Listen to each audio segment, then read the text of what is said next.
Samanta Cakkavalesu Atra Gaccantu Devata Sadhamang Nirajasa Sunantu Sagga Mokkadang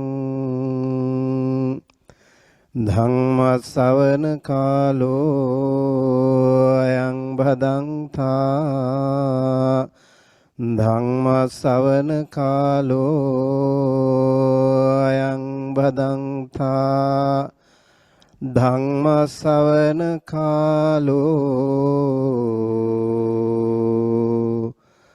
Ayang Bhadantha Namo tassa bhagavato arahato samma sambuddhassa Namo tassa bhagavato arahato samma sambuddhassa Namo tassa bhagavato arahato samma sambuddhassa. Honor to him, the blessed one, the worthy one, the fully enlightened one. My utmost respect to the perfectly enlightened Samma Sambuddha, the noble doctrine of the Buddha, and the noble Mahasangha, the disciples of the Buddha. Good morning.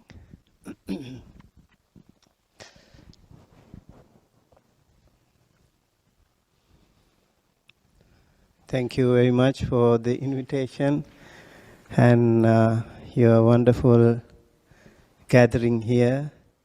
It's quite an honor to be here with all the Mahasangha members,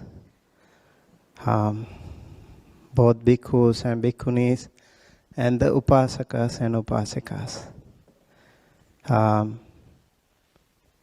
So today, I would like to reflect on Mettā, the loving kindness. Mettā, the loving kindness, I think is all what we need today, right? World needs it more than ever, I guess. We can see everywhere people are struggling. There are a lot of struggles in the world. There are wars in the world, and we see a lot of disparities among the communities. So we need more and more Mettā, the loving kindness. How do we practice Mettā? Starts with ourselves. We first of all need to practice this wonderful loving kindness towards ourselves. If you don't love yourself, you won't be able to practice, radiate the powerful energy towards the rest of the world. So always begin with yourself. And then you can expand the territories of loving kindness. So the Buddha said in Mettā Sutta, there are 11 benefits to be reflected on. If you practice loving kindness, you can sleep comfortably. Sukhang supati. You can wake up comfortably. Sukhang patibhujyati. You also will be able to avoid some nightmares. And napapakang supinang passati. You will not see any nightmares. I think today people have challenges in sleeping disorders, going to bed and waking up, and also having nightmares. So this is a beautiful way, practice, a strategy that was preached by the Buddha 2,500 years ago. Practice loving kindness just before going to bed. You will be able to have a wonderful, peaceful, good night's sleep. And then, manussanang piyo hoti, you will be a pleasant person to all humans. Wherever you go, people will love you. You will have that aura within you, and they can feel it. So, not only to the humans, amanussanang piyo hoti, also to the non-humans. Maybe passing by other non-humans, even animals, like dogs, cats, birds, even snakes. You can see the power of loving kindness is so amazing. We need to practice this towards certain animals also to see that. And there could be a lot of seen and unseen sentient beings everywhere in the world. So it's really good to practice loving kindness. We were talking about this when we were traveling in the cars with Ajahn, two Ajahns here.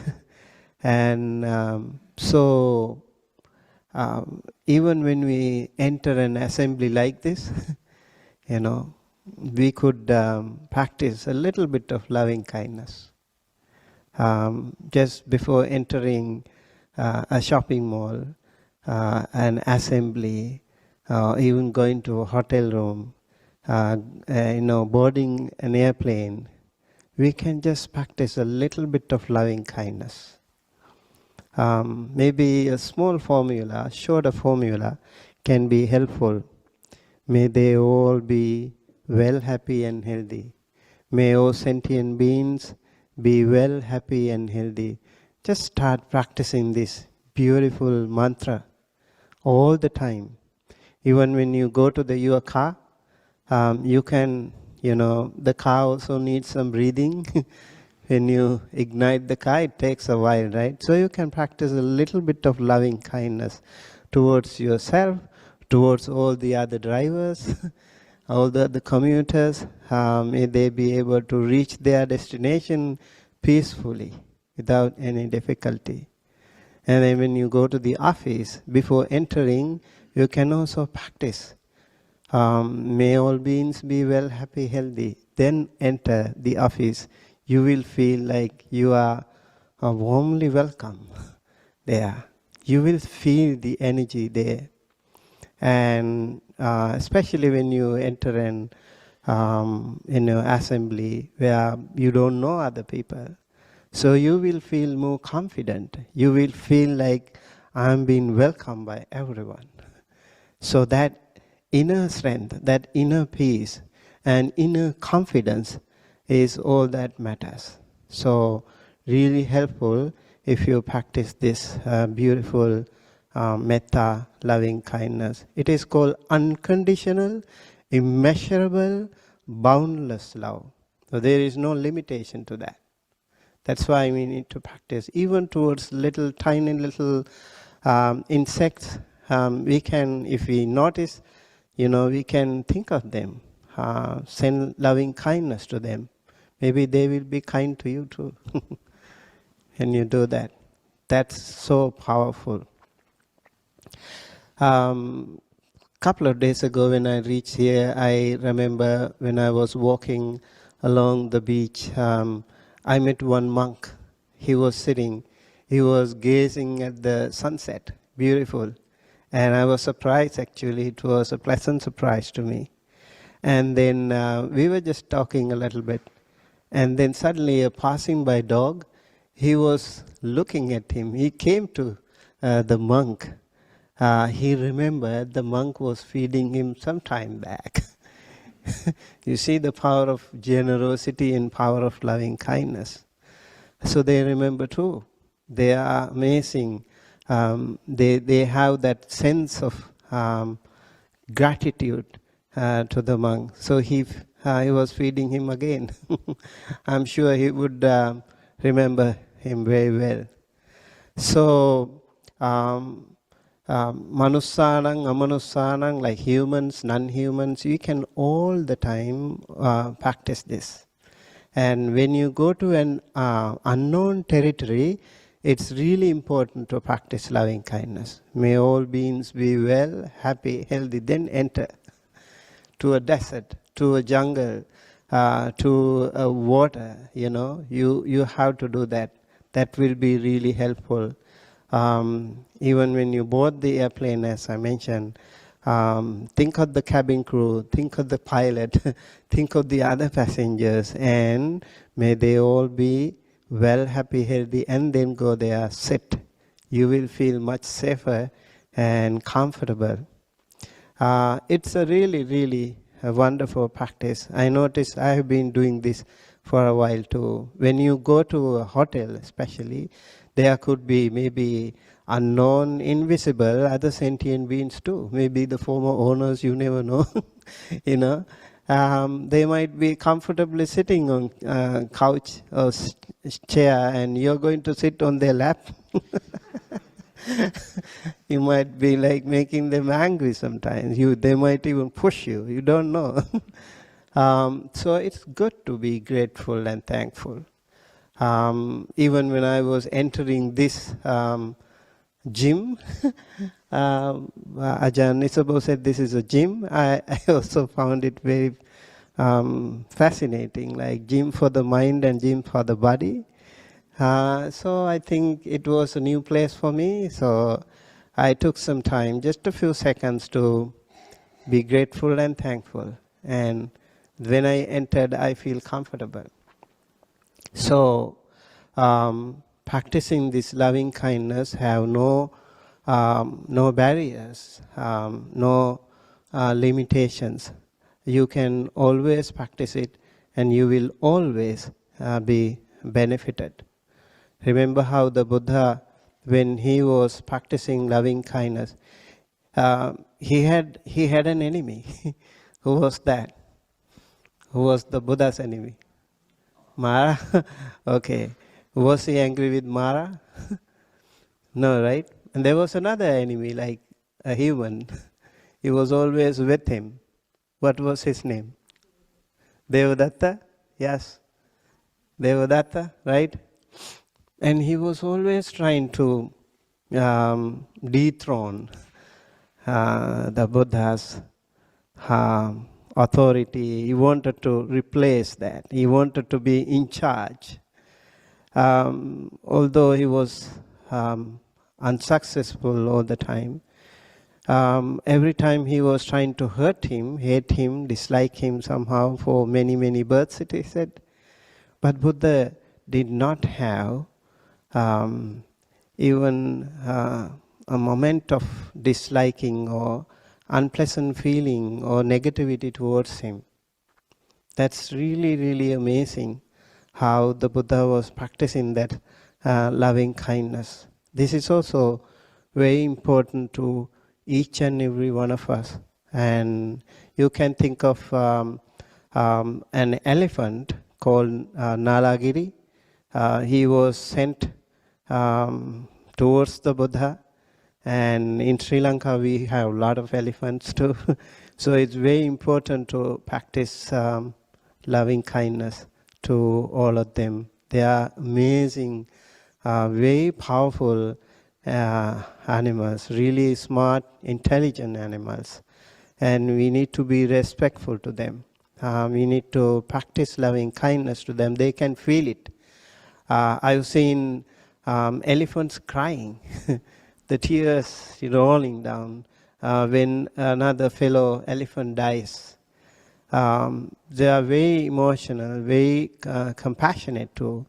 at times. So, to all sentient beings, to practice this loving kindness is important.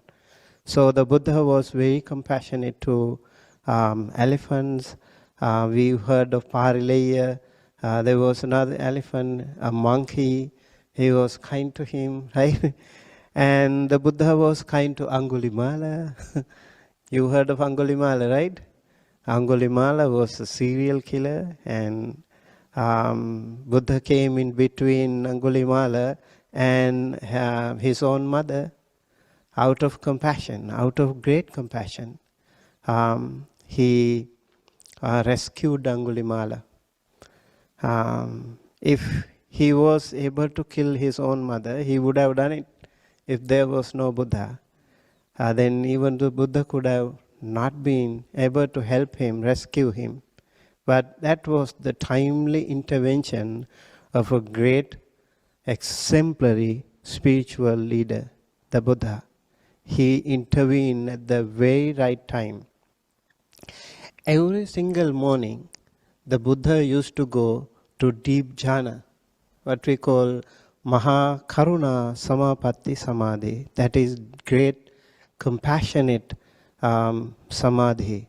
And then he would scan the world. Whom should I rescue today? Whom should I help? There are so many people in the world. So he can help everyone. He has to find the most eligible one. So that day he saw Aṅgulimāla was the one. And another day he saw Patachara was the one. Another day he saw Kisa Gotami was the one. So he would see like Pukkusati. In the story of Pukkusati, even the Buddha went to the middle of the road. Pukkusati was on his way to see the Buddha. And he has left his kingdom. He wanted to meet the Buddha. And that time, Buddha saw him on the way. He had to go there to the middle of the road because he knew he wouldn't be able to survive if he did not go there. So in advance he went. He was now waiting for him to come to him. And so in the middle of the road there was a resting house, and Pukkusati was sitting there, and the Buddha was having a chat with him, and they were spending the night in that rest house, and they were talking. And Pukkusati, when the Buddha asked, where are you going to? He said, I'm going to meet the Buddha. Have you seen the Buddha? No. No Facebook? No social media, so no pictures. So he has never seen the Buddha. Do you know how he looks like? I don't know, he said. And then, so they had a little chat, and the Buddha gave him a wonderful, beautiful Dhamma talk. And eventually he realized, this is exactly the one I have been searching for. I was going to see this person. This is the Buddha right in front of me. And he was so happy. And then he said, I want to become a monk. And then the Buddha said, do you have a robe? No, I don't. And then he said, okay, you go take a robe and I can ordain you. He went in search of a robe. On the way, he was knocked down by a cow. There are a lot of cows in India even today. So roadside, and he died on the spot. See why the Buddha went in advance? Because he knew otherwise he wouldn't be able to rescue this man. And the other monks were worried. Oh, this poor guy, he couldn't even become a monk, and he died. And the Buddha said, bring his body and cremate the body respectfully like an Arahant. Why did he say so? He was already an Arahant by that time. So there are wonderful interventions of the Buddha that out of great compassion for the world, compassion and generosity and loving kindness, these are some of the things that we need to constantly practice during our lifetime. Even little kid can be compassionate. each and every one of us can be compassionate, right? We can all be generous. Do you need to have a lot of money to be generous? You don't, right? You don't even have to have anything. Sometimes the monastics, they can offer their bowl to us, to fellow monks. Today Ajahn Nisabo did that. Practicing generosity has no limit. Whenever you have an opportunity to practice generosity, you should grab that opportunity right away and do that. I remember one time when I was in a car, and there was a homeless person and at an intersection. So I had some food with me. I gave it to him. He said, "God bless you." That was first time I heard "God bless me." I felt so touched by that beautiful prayer of that person, because in Sri Lanka we are not used to that. But here, that is the best way to bless someone. He said, "God bless you." I feel really good. So you never know. Maybe your generosity is tested by some. It is said heavenly beings. Sometimes the god Sakka, the leader of the celestial beings, he is said to come here and test your generosity, just like that. And if you see a homeless person or someone else who is in need of something, and you need to, practice, maybe he is God Sakka in disguise. You never know. He is testing your generosity, your loving kindness. So loving kindness and generosity, I think they go together. And this is really important. So metta and loving kindness can make you very calm and peaceful person. And when you become peaceful, your brain waves function smoothly. Your heart rate functions smoothly. Your nervous system functions smoothly. And you will feel much more comfortable. What will happen then? You will feel luminous. You don't need makeup. See, the monks don't have makeup. They're shining like stars. Power of loving kindness, right? Your inner peace is reflected in your face. So it is said you can make yourself very luminous when you practice loving kindness. So those people who want to look beautiful, practice loving kindness. Because when your blood is pure and your heart rate and the brain waves function smoothly, you will look beautiful. Everyone can feel it within you. That's why many people also like to practice meditation. Also, a lot of people today have the problem of ADHD, right? Attention deficit disorder. It's very hard. That is why they have shorts, they have reels, because they don't have time to, even watch longer time. Difficult for them to concentrate longer. So for those people who have that problem, yet again, practicing metta, loving kindness, can be really helpful. Loving kindness can make you concentrate better. If you need a better job, practice metta, so you can concentrate better. I remember there was a book written by Carl Newport. He's written a book called Deep Work. Deep work means you need to focus better. You need to really focus better. And if you want to be hired by the best of the best companies like here, so you need to have not shallow work, but really deep work. You should be able to do that. So practicing metta, practicing meditation can really make your concentration stronger than ever. So you see how important it is to practice even while working, walking, driving, cooking, all the time we can practice this, and you can focus better and you can concentrate better. Very, very important. And then in that Mettā Sutta, the benefits of loving kindness, it is said you can die peacefully. That's another very important thing, right? You never know when, how, where it happens. When it happens, we have to face it, we have to accept it, but we can peacefully accept it.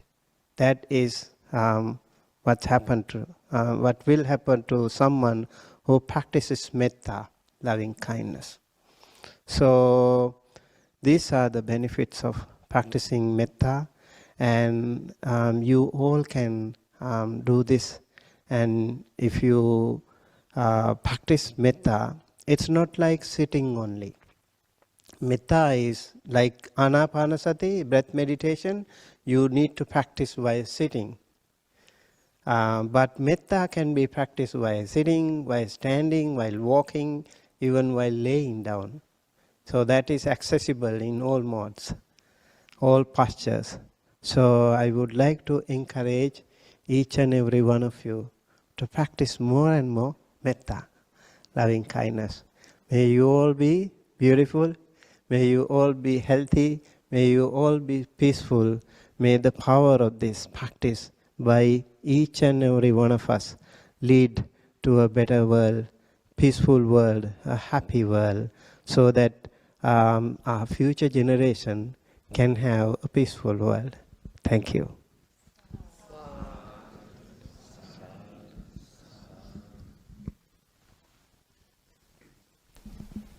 Handamayam Dhamma Kataya Sadhu Karam Dadamase Sadhu Sadhu Sadhu Anumodami.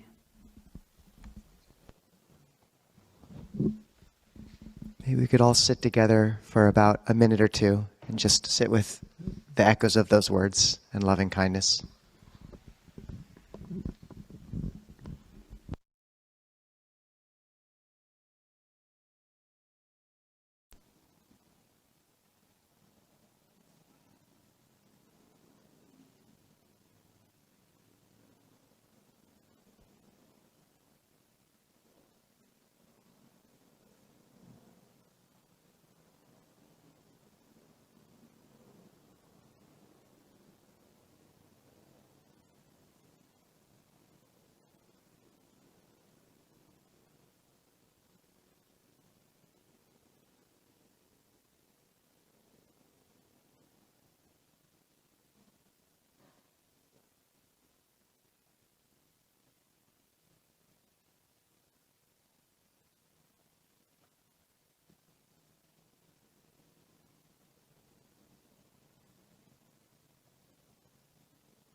Okay. That was very special. One day. Mind workout. So I think we'll have a bit of time for Q&A, maybe 7 minutes or so. But we're going to keep some space just to open up.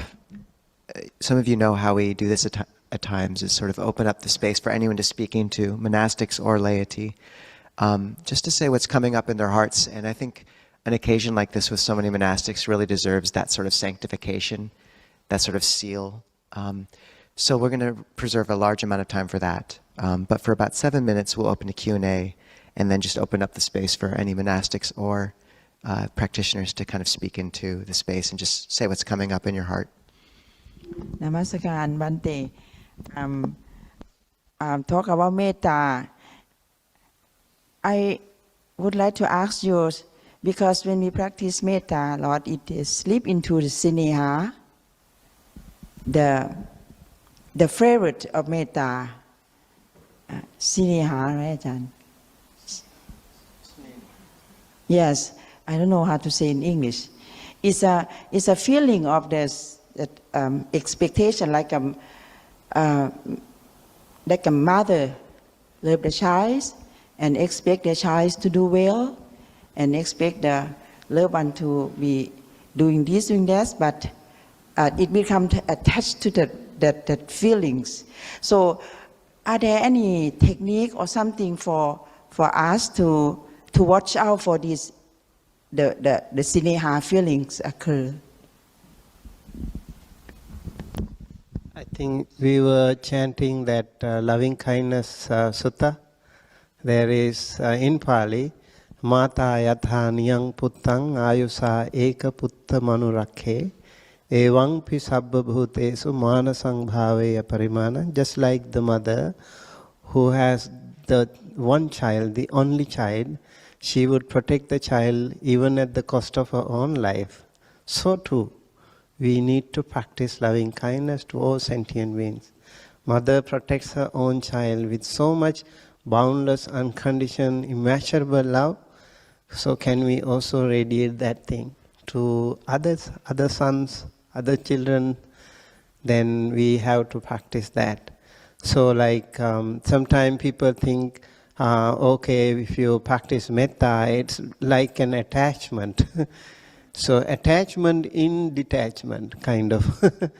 You can be negatively attached to someone because loving kindness is, of course, immeasurable. It should be to everyone. So if you do it to everyone, that becomes so amazingly powerful. It goes to everyone. So there is no particular attachment to them that way. So in karuna is for the suffering ones, lesser people than you, and then the mudita is for the better people than you, and happier people than you, and then equanimity or upekkha is for everyone. So all these Brahma Viharas can be practiced together to make it much more meaningful. I think sineha is the Pali word, sneha is the Sanskrit word that you mean. That is the kind of bond, the motherly love. That is kind of selfish love, I would say. But you have to make it selfless love so that you can develop, inculcate that powerful love to other sentient beings, to other children, to other people, to other humans, everyone. That way it won't be a limited, confined loving kindness. If any of the ayos would like to respond to that, or we'll have time for one or two more questions and they can be addressed to any of the monastics. To any of the ayos, any response to that? The difference between sneha, this kind of oily or attached love, versus metta? We can always take other questions. Okay. Maybe we can raise your hand, and also online. Oh, Susan.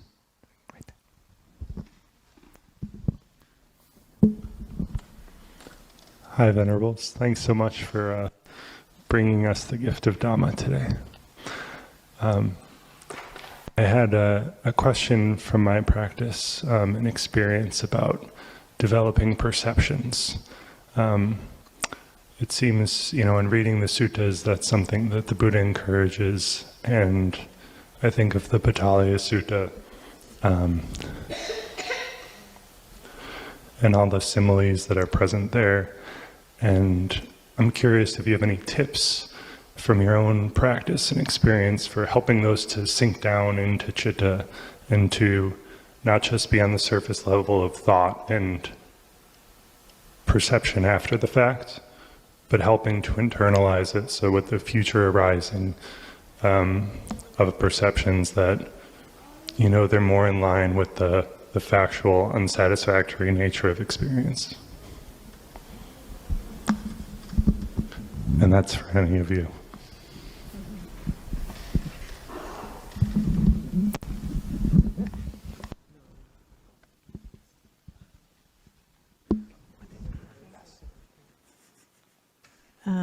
Can you hear me?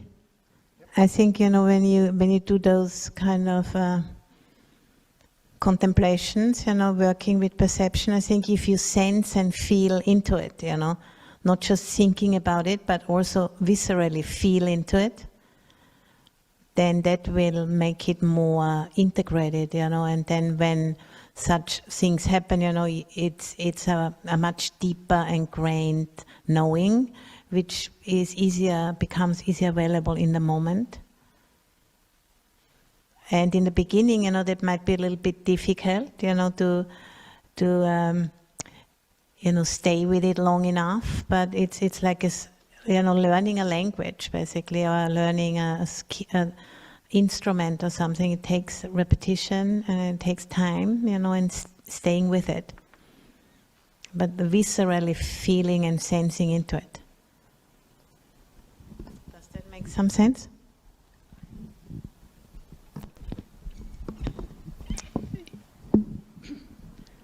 The Mettā Sutta, it's a high bar, and I think one thing is that when you experience true pleasure and joy in meditation, it exceeds the pleasure that comes from the senses. And I heard a wise monk, Ajahn Sona, share at his 20-year monk talk, he was asked about renunciation, and he said renunciation, he felt, was something that happens to you. It's not something you do. Things fall away, and they do. I think we also need to lean into them, and I think that's what you're asking. But what always works in the long run is wisdom. So this is not something that I don't think it's something that you can force.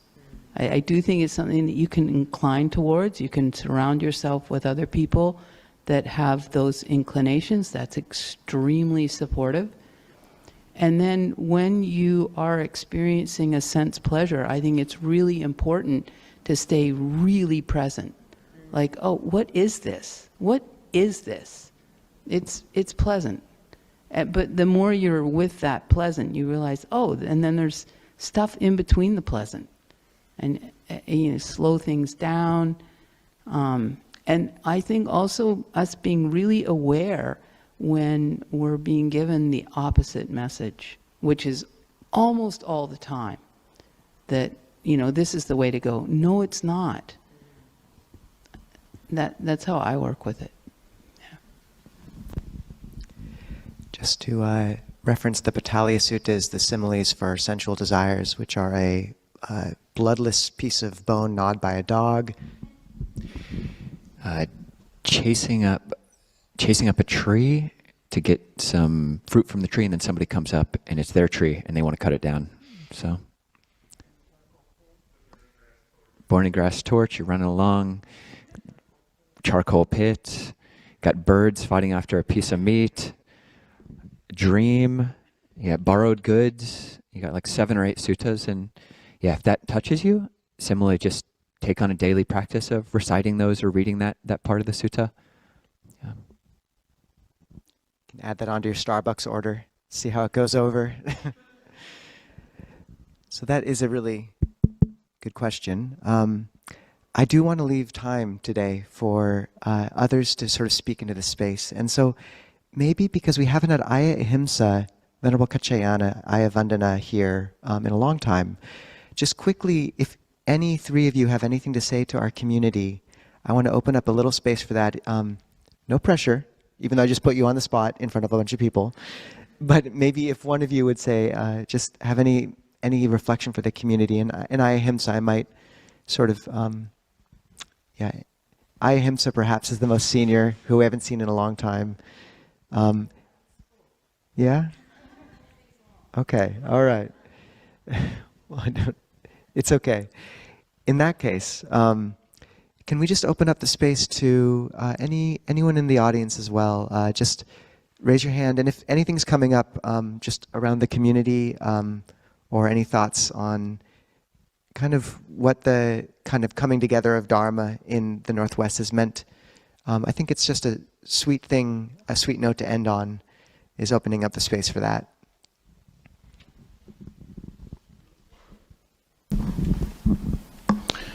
Thank you for the wonderful talk and meditation. What's coming up for me is just a kind of excitement about Buddhism. And so I think there are so many things happening in the world that I can't explain. It's a mystery, even why I'm here and who I am. I just can't come up with answers. But what seems to be coming more clear to me, and this is something Ajahn Kovalo said in a lecture at the Unitarian Church, is that it is possible to cultivate wholesome mind states and to abandon unwholesome mind states. And what I'm learning from Buddhism is that this is very certain, it's becoming more certain to me. And there's a very practical way of doing it, and the talk today, to me, is an example. I can practice loving kindness and generosity, and that does cultivate wholesome mind state for me. And it's very, what I would say is win-win, because it helps me and it helps others. And to me, this is just, I don't know, it's very exciting because there's so much uncertainty in the world and so much that I can't explain, and yet this is becoming more clear to me. So I wanted to share that. Thank you. So we'll just make Anjali after each person's, and we'll save the sadhus until the end. And those online can raise their hand as well electronically. Hi, my name is Kate. I would like to say how blessed I feel to be among all the bhikkhus and bhikkhunis here.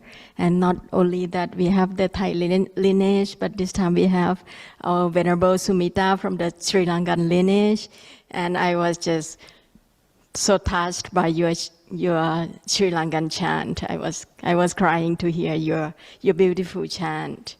It was very beautiful, and I am so glad to see our growing monastic community. Thanks, of course, to Ajahn Kovilo and Nisapo, who built up Clear Mountain, and then we have Ayananbari moving here, and Parayana Vihara is growing. We have Venerable Silananda becoming a bhikkhuni yesterday, and we have Anagarika Kema now, from our own Brianna.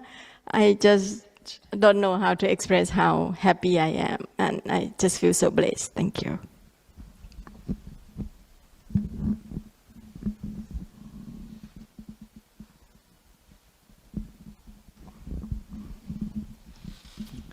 So I came here today with a huge amount of compassion fatigue for the daily work that I do.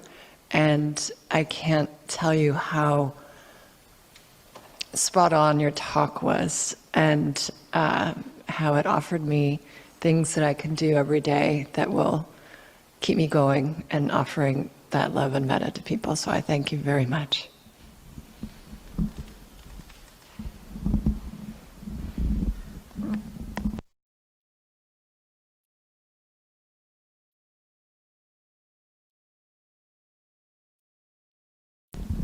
Just a quick comment. Thank you all, venerables, for visiting. I really feel like we have a monastery here.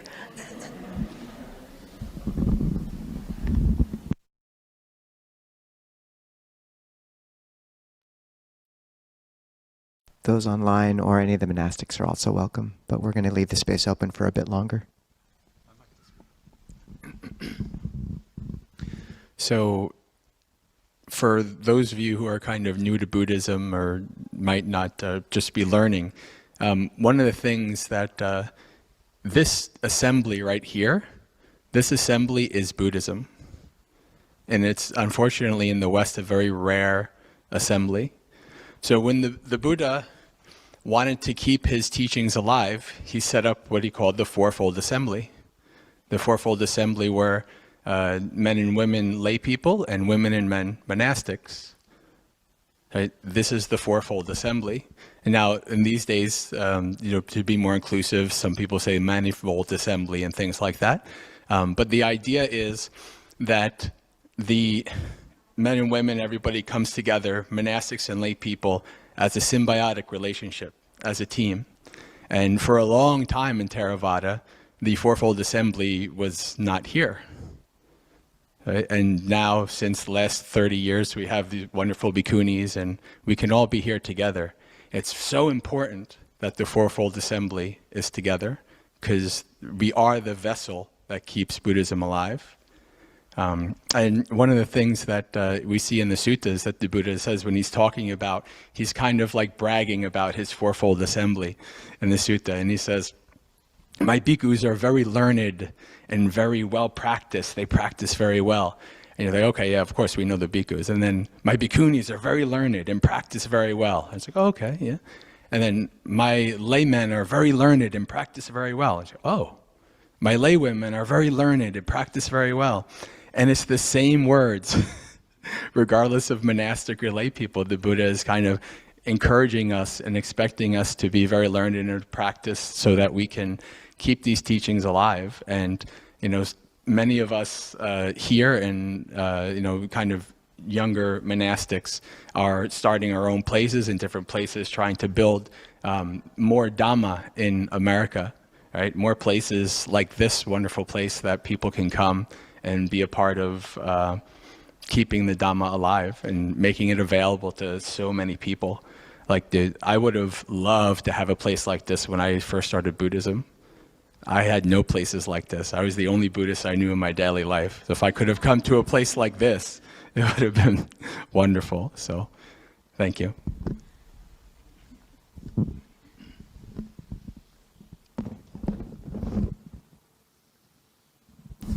Hi.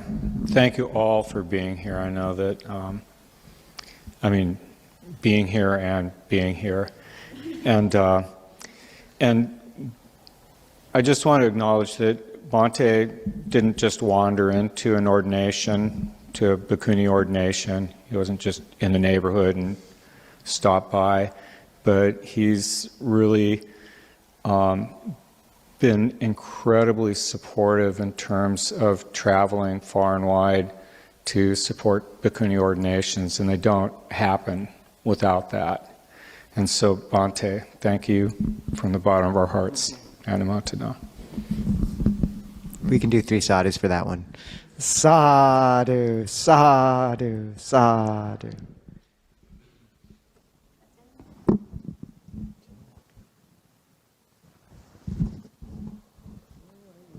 It's a long way. Sorry, Susan.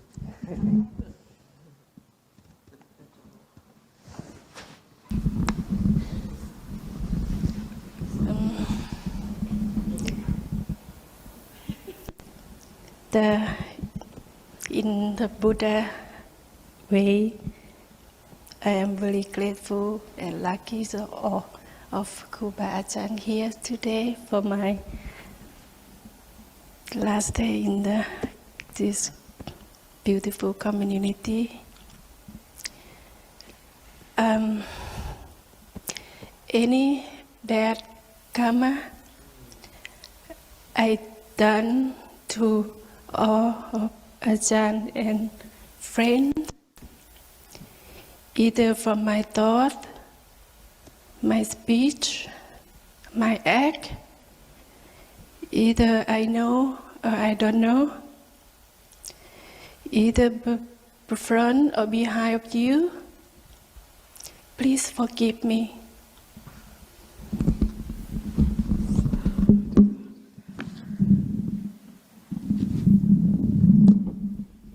And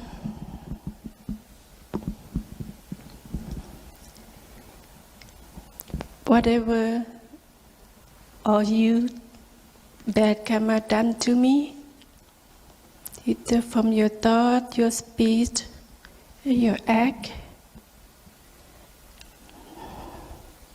behind or the front, either you know or you don't know, I forgive you. And you are going to be a deep from my heart. Thank you. I love you. Sadhu, sadhu, sadhu. On behalf of the whole community, clap ma reo reo na. Come back soon, and we forgive you. That's a beautiful Buddhist ceremony that we do when we leave, is we ask forgiveness, and Chinita for modeling that, for modeling such a beautiful presence in the community. Sadhu. Glenn.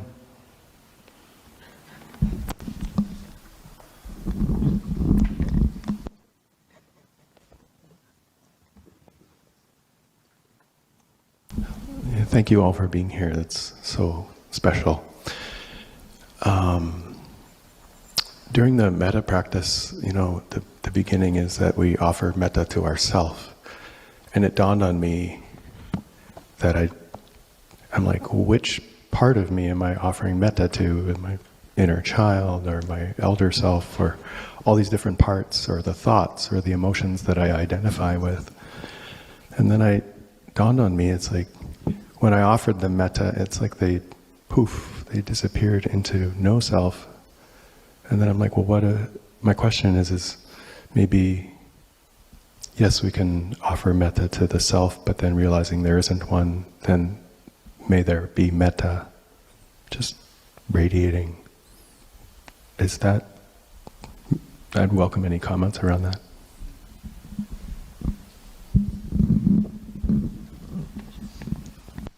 Yeah, I think there are endless ways to practice metta.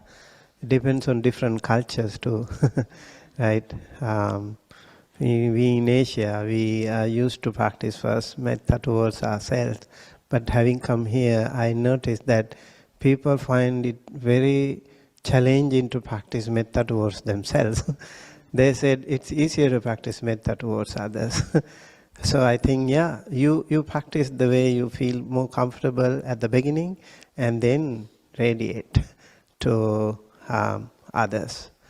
So I know, like, for example, as we said, even before going to your home, your own home, you can practice metta towards your own home. Coming from the office, before entering your home, you don't know what's happening there, what has been happening there. So before entering also, it's good to practice metta towards your home, your family. Even when you get a phone call, you see your wife is calling, your husband is calling, your mom is calling, dad is calling, whosoever. Before answering the call, just a little bit of, may he or she be well, happy, healthy, and then answer the call. That might, save so much.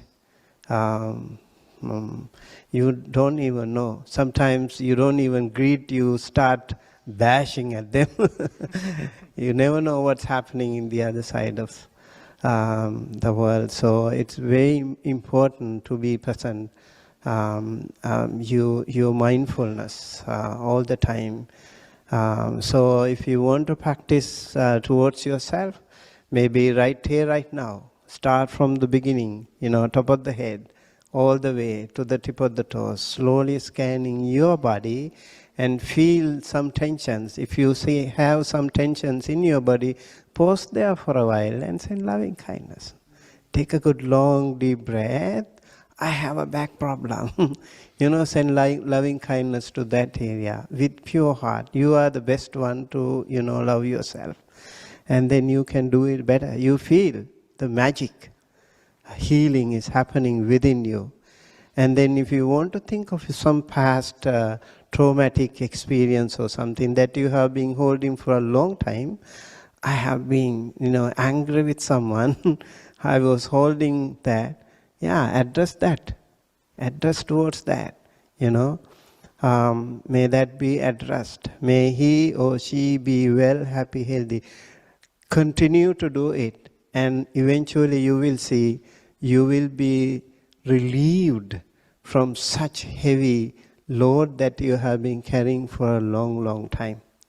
So continue to do that in the past or in the present. Sending that loving kindness towards yourself can make you a clear, empty cloud. You can clear the mountain. That way. We have been actually accumulating so much grudge, so many defilements within us. We need to clear them one by one. So very important to, feel that emptiness within, and then you will feel it's so much easier to reflect that powerful, positive, wholesome energy towards the rest of the world. When someone is sick, someone is, really needing your help. Maybe someone who is sitting, maybe in your office, you don't know, there is someone who is really angry with you. How you practice metta towards that person. You can do it even silently, without saying a word. You can say that. You don't want to talk, you say that. May he be well, happy, healthy. Do it silently. And you will feel the energy flow. Eventually, he'll be able to open up. Good morning, and eventually you will go for a cup of coffee or something together. Eventually you can be, resolved. You need to find a way to get out of that anger. Yeah, that's very, very helpful. I think we need to find a way of Dhamma to resolve any problem in our life. I'm pretty sure that there are enough resources in the Dhamma where we can apply, we can balance Dharma with the karma to resolve any problem in our life. Thank you.